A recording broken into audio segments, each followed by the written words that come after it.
ำไมเว็บถึงล่มทรัพยากรไม่พอเท่ากับล่มโครงสร้างของ ByArk แข็งแรงขนาดไหนก่อนในคอนเทนต์เดียวเนี่ยประมาณ 650,000 ถึง 700,000 คน 600,000 อันนี้คือณวินาทีเดียวกันอ้าว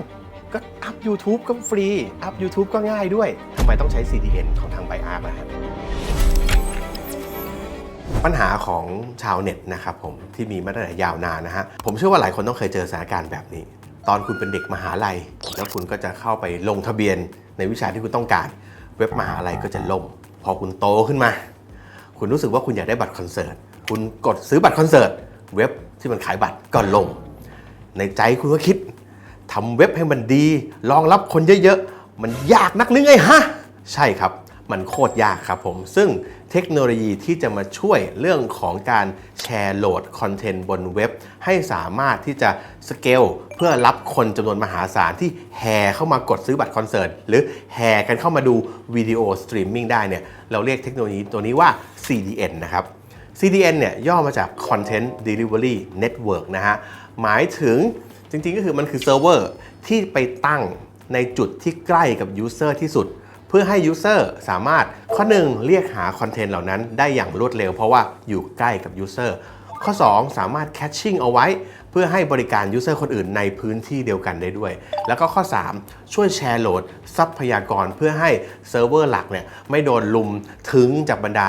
ชาวเน็ตจำนวนมากมายนะฮะลุมถึงจนกระทั่งเซิร์ฟเวอร์มันดาวไปซะก่อนนี่ก็คือภาพรวมของเทคโนโลยี CDN นะครับและตอนนี้ผมอยู่ที่บริษัทเทคของคนไทยที่ทำโซลูชันด้าน CDN เพื่อไปสู้กับปัญหาระดับโลกครับ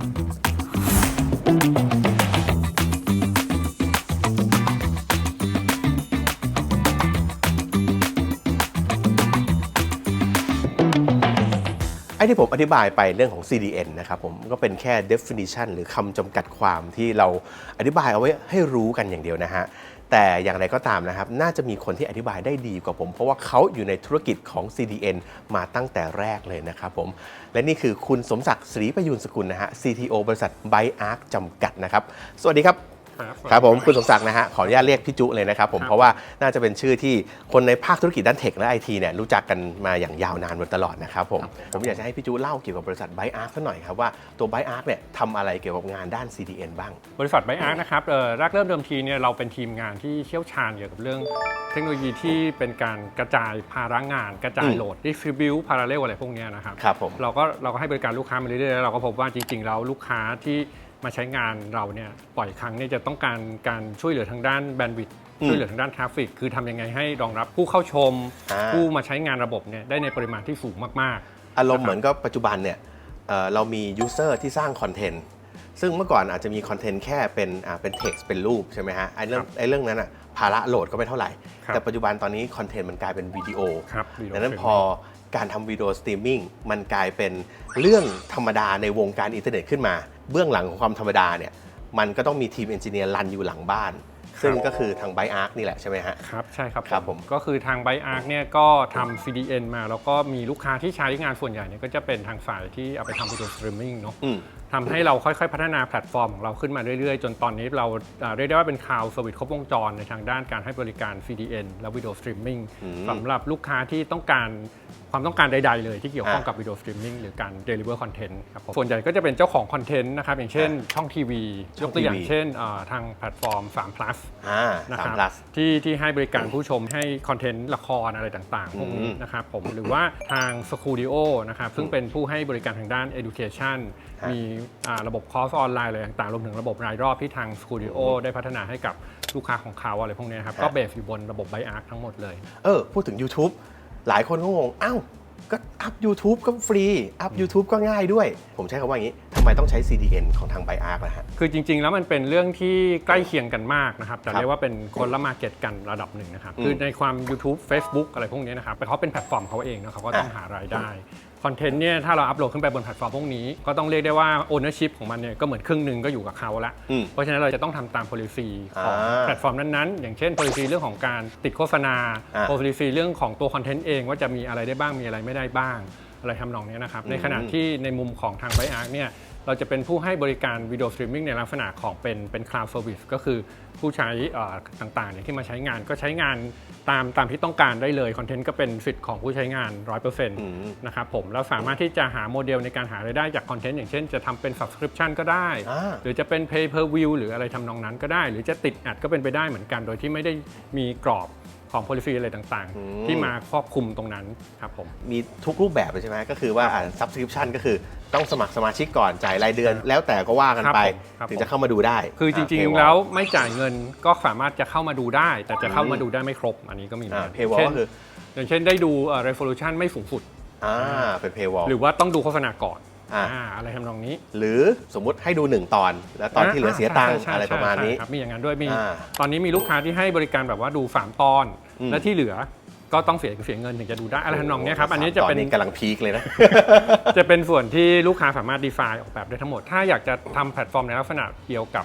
Netflix หรืออะไรพวกนี้ครับแต่ว่าหลังบ้านเนี่ยไม่อยากจะบิ้วระบบเองมาทั้งหมดสามารถใช้บริการ ByArc เป็นแพลตฟอร์มได้นั่นหมายถึงว่าByArc รับแต่ลูกค้าที่เป็นสเกลบิสเนสใหญ่ๆหรือเปล่า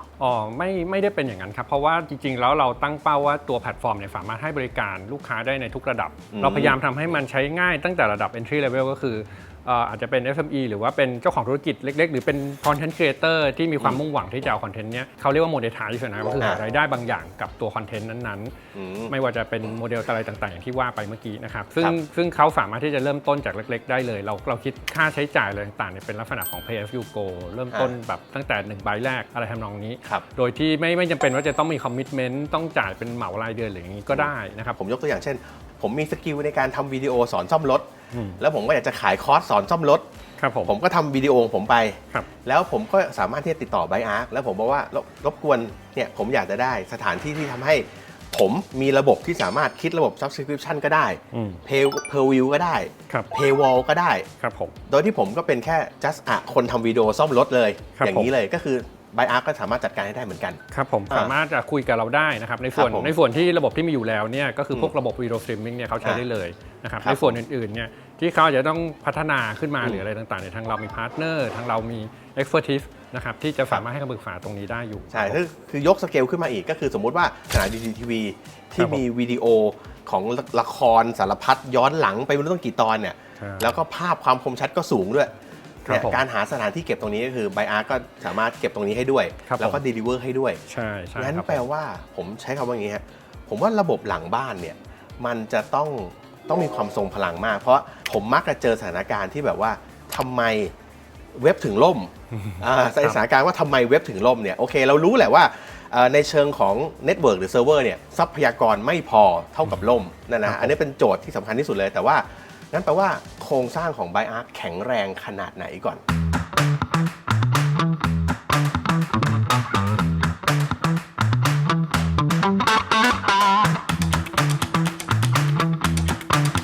โอ้โหอันนี้เป็นห้องที่บรรดาชาวเอนจิเนียร์เห็นนะต้องกรี๊ดคือกรี๊ด2อย่างก็คืออะไรครับกรี๊ดว้าวมีแต่ของล้ำๆนี่คือกรี๊ดที่1ฮะกรี๊ดที่2คือกรี๊ดคือตอนที่มันมีงานงอกจะต้องมาอยู่ในห้องนี้กันใช่ไหมครับผมรบกวนอันนี้ห้องอะไรครับพี่อันนี้เป็นห้องสเตจจิ้งของทีมงานที่ดูแลอินฟราสตรัคเจอร์ของByArcนะครับเป็นห้องที่เราเก็บพวกอุปกรณ์ต่างๆก่อนที่จะนำไปเข้า Internet Data Center หรือว่า IDC เพื่อที่จะนำไปไม่ว่าจะเป็นเอาไป implement โปรเจกต์เพิ่มเติมขยายระบบหรือว่าเอาไป maintenance ระบบอะไรต่างๆที่มีอยู่แล้วครับผมอธิบายนะครับผมห้อง staging คืออะไรในการทำงานจริงนะฮะห้อง staging ก็คือพื้นที่ในการเตรียมอะไรก็ได้เตรียมตั้งแต่ถ้าเป็นโค้ดก็เตรียมโค้ดถ้าเป็นฮาร์ดแวร์ก็เตรียม configuration อะไรพวกนี้ก่อนขึ้น production นะฮะถ้ามัน work ค่อยขึ้น production นะครับ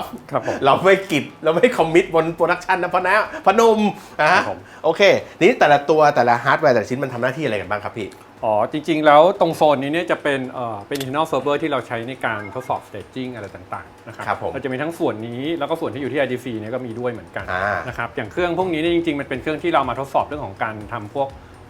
ในภาษาของทางวิดีโอฟิล์มเขาเรียกว่า encoding หรือ transcoding ก็คือการเข้ารหัสวิดีโอให้ออกมาเป็นวิดีโอในรูปแบบที่สามารถนำไปรับชมได้ทางอินเทอร์เน็ตอย่างสมมุติอะไรต่างๆพวกนี้ครับอย่างพวกนี้ก็จะเป็นการ์ดGPU ที่เรามา encode เราไม่ได้เอามาขุด Bitcoin หรืออะไรนะครับแต่ว่าเรามา encode มาทดสอบมาลองพัฒนาซอฟต์แวร์เพื่อที่จะทำให้มันสามารถ encode อะไรต่างๆได้ตามอย่างที่ว่าในพาร์ทนี้ก็คือเราเอามาเทสว่าโปรโตคอลไหน หรือว่าบิตเรทแบบไหนถึงจะเหมาะสม หรือถึงจะใช้เวลาเท่าไหร่ในตรงนี้ใช่ไหมฮะใช่ครับผมครับผมมีแม่ย่านางเป็นเซเบอร์เลยนะ โอเคครับสมแล้วที่เป็นเอนจิเนียร์นะฮะพวกเดียวกันจริงๆโอเคครับก็คือในพาร์ทนี้ก็คือเป็นระบบตรงนี้ที่เทสทั้งหมดแล้วก็ในพาร์ทนี้ก็จะเป็นเหมือนกับเป็นอะไรครับผมก็จะมีฮาร์ดดิสก์เยอะเลยเพราะว่าจริงๆแล้วในการทำงานของเราเนี่ยก็จะ involve ตัว storage เนอะไม่ว่าจะเป็นทางเทียร์ของเรื่องของ caching ไม่ว่าจะเป็นเทียร์ของเรื่องของการเก็บ storage เอาวิดีโอมาเก็บในระบบอะไรต่างๆเนี่ยแน่นอนมันต้องมีฮาร์ดดิสก์involve ในส่วนนี้เป็นจำนวนมากๆนะครับผมเราก็เลยมีสแปร์ไว้เนื่องจากว่าจำนวนฮาร์ดดิสก์ที่อยู่ในระบบต่างๆที่ทางไบอาร์ดูแลในปัจจุบันก็น่าจะมีเป็นหลักหลายร้อยลูกนะฮะแล้วแต่ละลูกก็คือประมาณสโตเรจสักประมาณกี่เทราไบต์เป็นหลักหลายเทราไบต์มันจะไม่เท่ากันคละกันไปครับผมเราก็จะใช้วิธี planning ห้องนี้จะเป็นที่ planning แหละก็คือเรา planning คุยประชุมออนไลน์ก่อนแล้ว planning ในแง่ของพวก equipment hardware ก็ทำที่นี่เราก็จะจัดเตรียมจัดทีมว่าวันนี้เราจะเข้าไป replace ที่ IDC ใดบ้างในที่เราติดตั้งระบบต่างๆเอาไว้อยู่แล้วก็จะ replace ตัวไหนบ้างเราถึงมีการทำ leveling อะไรต่างๆเอาไว้เตรียมไว้เพื่อที่ว่าระบบเนี่ยจะได้รันได้สมูทในฐานะของผู้ใช้เนี่ยจะได้ไม่ต้องมาคำนึงถึงเรื่องพวกนี้ว่ามันจะอยู่รอดปลอดภัยไหมอะไรทำนองนี้ทีนี้ที่ไบอาร์คเนี่ยเรามีวาง CDN เอาไว้ในกี่ที่ของประเทศไทยฮะเนี่ยจริงๆถ้านับเป็นจำนวน IDC เนี่ยปัจจุบันเราวางอยู่ประมาณ9ที่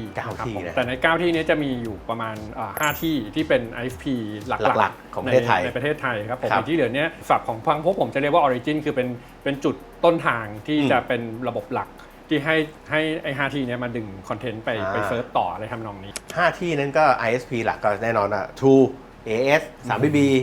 NTประมาณนี้ซึ่งอันนี้ก็คือเป็นถามว่าแล้วทำไมต้องเอาไปวางในจุดที่เป็น ISP ต่างๆตรงนั้นด้วยครับเพราะว่า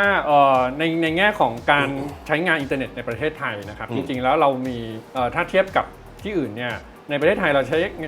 ผู้ใช้อินเทอร์เน็ตจะอยู่ในสภาพจริงๆคล้ายๆเป็นเกาะโดยที่เกาะแต่ละเกาะก็คือ ISP แต่ละที่คือประชาชนของแต่ละเกาะ ISP ใช่ครับแล้วจุดที่จะใกล้ผู้ใช้มากที่สุดจริงๆแล้วมันไม่ใช่ว่าผู้ใช้อยู่กรุงเทพคนดูวิดีโอนี้อยู่กรุงเทพไปวางที่กรุงเทพสิสำหรับประเทศไทยไม่ใช่อย่างนั้นจริงๆก็คือคนดูนี้ใช้อินเทอร์เน็ตเจ้านี้เราจะต้องไปวางที่นั่นเพื่อที่ว่ามันจะได้ใกล้ผู้ใช้ที่สุดใกล้คนดูวิดีโอที่สุดดึงคอนเทนต์ได้ไวที่สุดดังนั้นถ้าเกิดมีผู้ใช้ถูกแล้วต้องการจะคลิกเปิดดูวิดีโอที่เราทำแคชชิ่งเอาไว้ในกลุ่ม CDN ทั้งหมดของเราเนี่ยก็คือเขาก็จะไม่ต้องวิ่งอ้อมโครงข่าย ISP ไปจนถึงจุดที่เป็น Origin แต่ว่าสามารถเข้าถึงจากจุดที่เป็นใกล้สุดของเขาที่เป็นจุดที่เป็นเซิร์ฟเวอร์ของเราที่อยู่ใน ISP นั้นๆได้เลยใช่ครับต้องครับผมเป็นประมาณนั้นแล้วแต่ละที่มี throughput ที่จะเอาไว้รองรับ user เนี่ยประมาณขนาดไหนยังไงบ้างครับผมจริงๆปัจจุบันนี้ถ้านับรวมทั้งระบบเนี่ยเรามี bandwidth capacity ประมาณ 1,500 กิกะบิต1,500 กิกะบิตคือ 1.5 เทราบิตใช่ครับก็คือโดยปกติวิดีโอสตรีมมิ่งโดยทั่วไปนะครับ1คนเนี่ยจะใช้เฉลี่ยประมาณสัก1เมกะบิตหรือ1กว่าอะไรประมาณนี้นะครับเพราะฉะนั้นถ้าหารตรงๆเนี่ยจริงๆถ้า 1.5 เทราบิตนี่ก็คือเรียกว่าน่าจะรองรับถึงประมาณ 1,500,000 คนเนาะแต่ว่าในความเป็นจริงเนี่ยก็มันก็จะมีช่วงที่แกว่งช่วงอะไรต่างๆเพราะฉะนั้นโดยเลฟเฟเราก็จะตีว่าประมาณล้านกว่าคนครับผมก็คือจะไดนามิกไปตามเช่นคอนเทนต์ว่าความละเอียดมากน้อยแค่ไหนใช่ครับหรือยูเซอร์ช่วงหลังก็ดูท่าทางว่าเน็ตเขาแรงเครื่องเขาแรงเขาก็จะกดพวกสตรีมมิ่งความละเอียดสูงกันมันก็ทำให้จำนวนคนอาจจะลดลงนิดหน่อยแต่ว่าโดยรวมๆเลยเนี่ย1 ล้านคอนโทรเลนต์เนี่ยดูกันได้สบายๆครับโอ้โหสุดยอดเลยครับจริงๆเราก็เตรียมเผื่อในกรณีที่ถ้าระบบIDC บางที่ล่มไปเลยเนี่ยเราก็สามารถที่จะยังเซิร์ฟ capacity ได้ระดับหนึ่งที่เรียกว่าเพียงพอกับการใช้งานก็คือต่อให้เกิดอะไรกับเฟลระดับเน็ตเวิร์กหรือเฟลระดับเซิร์ฟเวอร์ฮาร์ดแวร์ก็คือสวิตชิ่งมาที่อีก IDC หนึ่งหรือไปอีกที่หนึ่งเลยก็ได้ใช่ครับผมเคสที่เคยเกิดขึ้นจริงๆเลยนะครับในแง่ของจำนวนคนที่สูงสุดเนี่ยอยู่ที่ในคอนเทนต์เดียวเนี่ยประมาณ 650,000 ถึง 700,000 คน700,000 คนครับผมซึ่งเข้ามาดูพร้อมๆกันอันที่ผมไม่ได้บอกว่าเป็นวิวเวอร์ที่แบบดูทั้งช่วง2 ชั่วโมง3 ชั่วโมงอันนี้คือวินาทีเดียวกันใช่ครับเหมือนกับกดพรวดเข้ามาพร้อมกัน700,000 คนใช่ครับคือถ้าเทียบกันแบบว่า YouTube ล้านวิวอะไรเงี้ยอาจจะ YouTube ล้านวิวนี่มันคือแบบทั้งตลอดช่วงเวลาวิวมันค่อยๆตื้อแต่อันนี้คือวิวมันคือการสะสมวิวแต่เนี้ยเรามองคือ CCU คือ concurrent user ใช่ครับโอ้โหเข้ามาพร้อมกันนะครับในแง่ของแบนด์วิดต์เนี่ยจริงๆเราเคยไปแตะสูงสุดอยู่ที่ประมาณ1 เทราบิตหรือ 1,000 กิกะบิตครับคือที่แบนด์วิดต์เป็นสไปค์ขึ้นไป ที่เกิดขึ้นจริงแล้วนะครับผมแต่จริงๆแล้วในแง่ capacity อย่างที่ว่าก็คือเราเตรียมเผื่อไว้แล้ว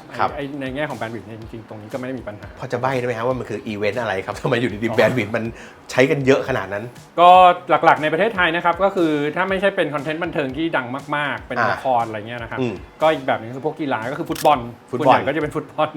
ที่ฟุตบอลนี่เราจะเห็นแพทเทิร์นทราฟฟิกชัดเจนเลยคือ45นาทีปุ๊บอ๋อคือตอนถ่ายทอดสดก็คือพีคแล้วพอถึงช่วงพักปุ๊บแบนด์วิดต์ก็ตกลงมาเลยมันจะตกแบบบางทีแบบโอ้โหแบบคนมาหายคือเห็นชัดมากๆว่าคือช่วงหลังในทีมเนี่ยบางทีดูแพทเทิร์นเรารู้เลยอ๋ออันนี้ละครเพราะละครมันจะเป็นเวฟตามโฆษณาเราบอกว่าเข้าโฆษณาปุ๊บคนสไลด์ไปดูอย่างอื่นกันใช่ประมาณนั้นแต่ถ้าเป็นฟุตบอลมันจะสองลูกค้าที่ใช้บริการของ BuyArc ก็จะสามารถเห็นสแตทของคนที่เข้ามาชมวิดีโอของตัวเองได้ละเอียดระดับไหนฮะจริงๆเรามีทั้งระบบการเก็บสแตทที่ดึงข้อมูลจากตัววิดีโอเพลเยอร์ด้วยสามารถที่จะดูได้ละเอียดถึงขนาดว่าเขาดูไปแล้วเขากดพอสไปกี่ครั้งอะไรทำนองนี้หรือเขาแบบมันมีโจทย์จริงจากลูกค้านะครับอย่างเช่นว่าเขาอยากจะดู behavior บางอย่างว่าผู้ชมเนี่ย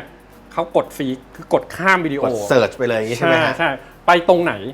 เยอะเป็นพิเศษในวิดีโอไหนเพราะว่าจริงๆแล้วมันอาจจะตอบโจทย์ธุรกิจบางอย่างนะอย่างเช่นว่าเขากดฟีข้ามไปช่วงนี้ของวิดีโอเพราะช่วงนี้มันเป็นเหมือนกับเป็นไฮไลท์หรือมันเป็นช่วงที่เขาควรจะไปตัดคลิปออกมาเพื่ออาจจะไปลงโซเชียลอันไหนหรืออาจจะทำเป็นคลิปสั้นอะไรอย่างเงี้ยครับทีนี้เนี่ยจากอะไหล่จำนวนมากเนี่ยก็คือทีมงานก็จะเตรียมแล้วก็เผื่อเอาไปเมนเทนแนนซ์เผื่อไปใช้อะไรครับผมมีของที่แบบพร้อมจะไปไลฟ์ขึ้นโปรดักชันเลยไหมฮะพอดีเรามีเตรียมไว้อยู่เครื่องหนึ่งพอดีอันนี้จริงๆจะเป็นFIDEN Server นะครับเราเรียกกันภายในว่า Gen 4นะครับก็คือเป็นเจเนอเรชันที่4ที่เราคิดขึ้นมาจริงๆก็จะเบสจากเซิร์ฟเวอร์แบรนด์อะไรต่างๆโดยปกติแล้วเนี่ยเราจะไม่ได้ฟิกแบรนด์ 100% ว่าต้องเป็นแบรนด์นี้แบรนด์นั้นแต่เราพยายามหาแบรนด์ที่เชื่อถือได้มีเสถียรภาพดีนะครับแล้วก็ reliable ใช่ครับผมแล้วก็เตรียมตัวเซิร์ฟเวอร์มาแล้วก็จัดหาพวก CPU memory hard disk อะไรต่างๆนะครับมาใส่แล้วก็จุดประสงค์หลักๆเลยคือเนื่องจากเครื่องนี้ต้องรองรับปริมาณไบต์วิดต์ค่อนข้างสูงมากๆเนาะเพราะฉะนั้นเราจะพยายามจะเทสหรืออะไรต่างๆเพื่อที่จะให้มันชัดเจนว่าจริงๆแล้วในแง่ของการนำไปเซิร์ฟแบนด์วิดต์ปริมาณสูงๆเนี่ยมันสามารถทำได้จริงก็แปลว่าจะมีการยิงโหลดเข้าไปเพื่อเทสจริงๆครับผมอย่างตัวนี้สเปคเป็นยังไงบ้างครับเนี่ยครับผมอันนี้รุ่น Gen 4นี่เราเบสอยู่บน AMD EPIC นะครับผมมันประมาณ128 เทรดนะครับผมแล้วก็ Memory ก็128 จิกแต่จริงๆก็คือเพิ่มได้แล้วแต่เคสนะครับผมก็ส่วนใหญ่แล้วถ้าเป็น FIDEN ถ้าเป็น Edge เนี่ยหรือว่าตัวส่วนของ FIDEN ที่เป็น caching ต่างๆก็ตามเนี่ยเรามักจะใช้ solid state disk ที่นำมาทำ caching เพราะว่ามันมีประสิทธิภาพที่ดีนะครับผมแล้วก็ที่สำคัญเลยก็คือเรื่องของ network นะครับ network เนี่ยจริงๆก็จะเห็นว่ามันมีการ์ด40 กิกะบิตนะครับมีหลายการ์ด100 กิกด้วยมีการ์ด100 กิกด้วยอะไรพวกนี้นะครับผมซึ่งโดยรวมๆคือมันจะมีการ์ดหลายๆอันเนาะเสียบอยู่ในเครื่องนะครับแล้วรวมๆเนี่ยเราพยายามจะทำให้มันสามารถรองรับแบนด์วิดต์ได้ในระดับ100 กิกขึ้นไปนะครับผมอย่างอันนี้จริงๆท่าน by design น่าจะได้ถึงเกือบ200 กิกนะครับแต่ว่าในแง่ของการใช้งานจริงมันก็จะมีประเด็นเรื่องของการต้องไปประมวลผลการถอดรหัสเข้ารหัส HTTPS อะไรพวกนี้ครับใช่ครับซึ่งจริงๆแล้วก็อาจจะได้หลักแถวๆตั้งแต่100กว่าขึ้นไปต่อเครื่องนะครับผมเพราะว่าเราพยายามที่จะทำให้ได้ใน1 U เนี่ยทำได้ขนาดนี้ในหลายๆ U รวมๆกันมันก็จะต้องทำได้ก็จะเพิ่มขึ้นใช่ครับผมทีนี้อธิบายให้กับคนที่ยังไม่ค่อยเข้าใจว่าทำไมเซิร์ฟเวอร์ต้องมีการเลือกยี่ห้อนั้นยี่ห้อนี้อะไรพวกนี้นะฮะสาเหตุเขาอย่างนี้ครับเพราะว่าไดเวอร์ครับผมบางครั้งเนี่ยเวลาเราเลือกใช้ฮาร์ดแวร์ที่มันก็สเปคชีทก็บอกว่าการ์ดนี่วิ่ง25 กิก40 กิก100 กิกเหมือนกันแต่ว่าพอเอามารันกับ OS บางตัวบางเซิร์ฟเวอร์ไดเวอร์แล้วบางทีมันเกิดกริชหรือมันเกิดบั๊กขึ้นมาในระบบแล้วบางทีเนี่ยใช้เทสปิงจุ๊บจิ๊บเปิดเรียกนั่นนี่โน่นนิดหน่อยเนี่ยไม่เกิดปัญหานะแต่พอดีดขึ้นความเร็วสูงแต่พอดีดขึ้นอุณหภูมิสูงแต่หรือบางทีดีดขึ้นในเมมโมรีบางอย่างหรือบางทีมันมีโค้ดอะไรบางอย่างที่มันเขียนมาไม่พอเนี่ยนั่นแหละครับความบันไลจะบังเกิดตรงนั้นแหละดังนั้นทีมงานถึงต้องเทสแล้วก็ยิงอัดทูพุทเข้าไปจริงๆเพื่อจะให้รู้ว่าเครื่องมันสามารถรับได้จริงแล้วก็รับได้นานนะฮะใช่ครับผม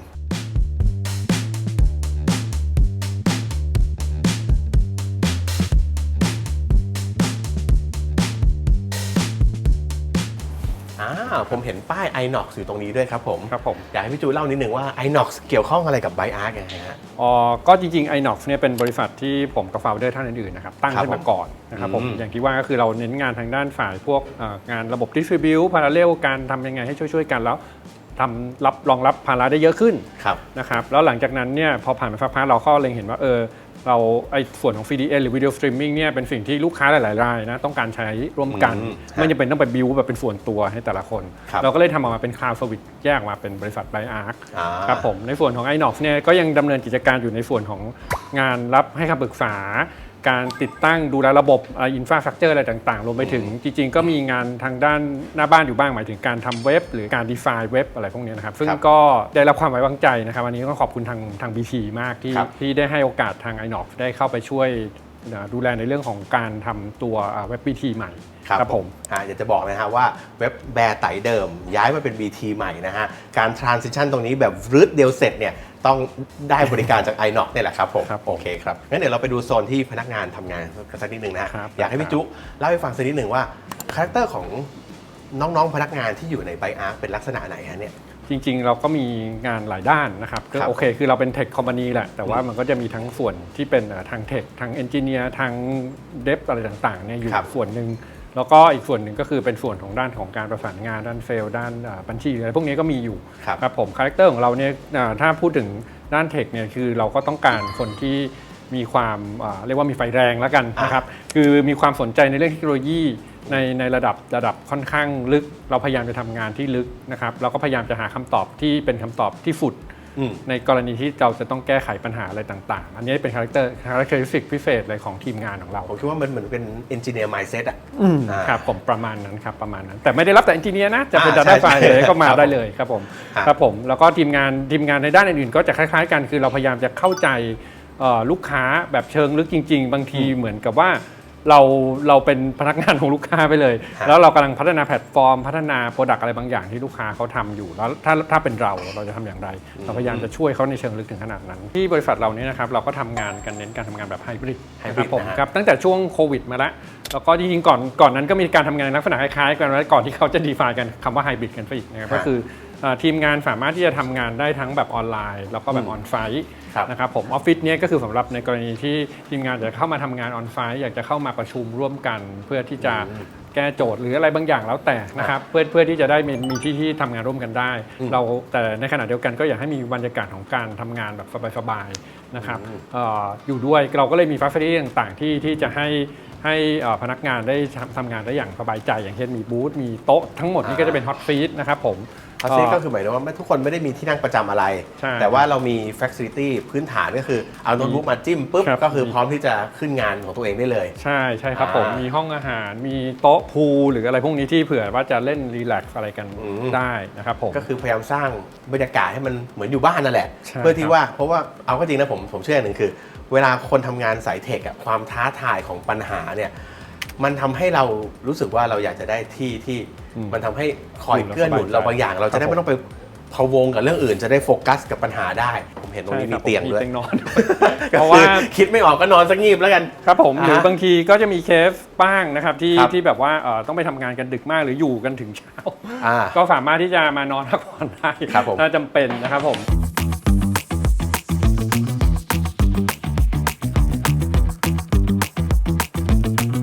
ทั้งผมแล้วก็โฟลเดอร์ทั้งหลายนะครับที่ช่วยกันตั้งบริษัทByArcขึ้นมาจริงเราก็มีความมุ่งหวังที่จะสร้างเทคคอมพานีนะครับที่จะสามารถช่วย